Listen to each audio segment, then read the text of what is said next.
Connect, protect, elect. This is the motto of MCV. 3 simple words that summarize our mission. Montana Conservation Voters protects our climate, our clean air and water, our public lands, our communities, and future generations by supporting leaders who fight for conservation and by holding accountable leaders who do not.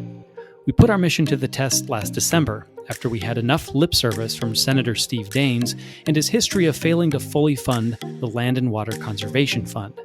MCV was the first conservation organization to bring tough accountability to the airwaves. So when Senator Steve Daines promised to support Montana's public lands, but then shortchanged them by hundreds of millions, Montanans noticed.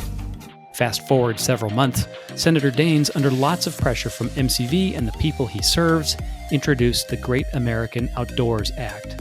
Our accountability worked, and thanks to our entire congressional delegation, now full funding for the Land and Water Conservation Fund is law of the land. For the MCV Education Fund, our mission is to engage all Montanans and their communities by empowering them to protect our clean air, clean water, public lands, and voting rights through education, mobilization, and the power of grassroots advocacy.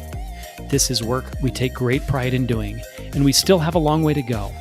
This year, we teamed up with the Forward Montana Foundation to engage young people on the issue of climate change in a video for our congressional delegation. I'm Helena, I'm from Billings, Montana, and I think climate change is important because it affects what kind of recreational activities future generations will be able to experience. My name is Gillian, I'm from Missoula, and I'm here today to talk about public lands. Now, Montana has 38 million acres of public lands that provide over $7 billion a year in revenue for the state. The MCV Ed Fund also called thousands of Montanans this summer to educate them about the dangers of transferring management of federally owned lands to states, a first step towards selling them off. And we worked with former Governor Brian Schweitzer on another message for young people. If young people would vote in this country, if young people got involved, then we'd have people who are saying, we need to protect our air and water for the next 200 years, not for the next 20.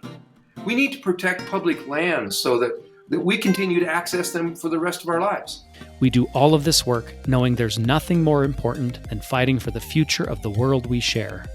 We don't just talk the talk of demanding clean air, clean water, healthy wildlife, access to public lands, vibrant communities, racial justice, and voting rights.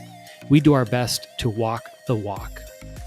And we can only be effective with your financial support. That means this work is your work too, and we appreciate all of our members, our donors, and our supporters to have you by our side as we plow ahead in the uncertain weeks and months ahead. As MCV's board chair said earlier, we'll be leaving it all on the field with this election. That's because our democracy and our very planet is at stake. We need accountability in our government now more than ever. That's MCV's commitment to you. Thank you again for helping us connect, elect, and protect.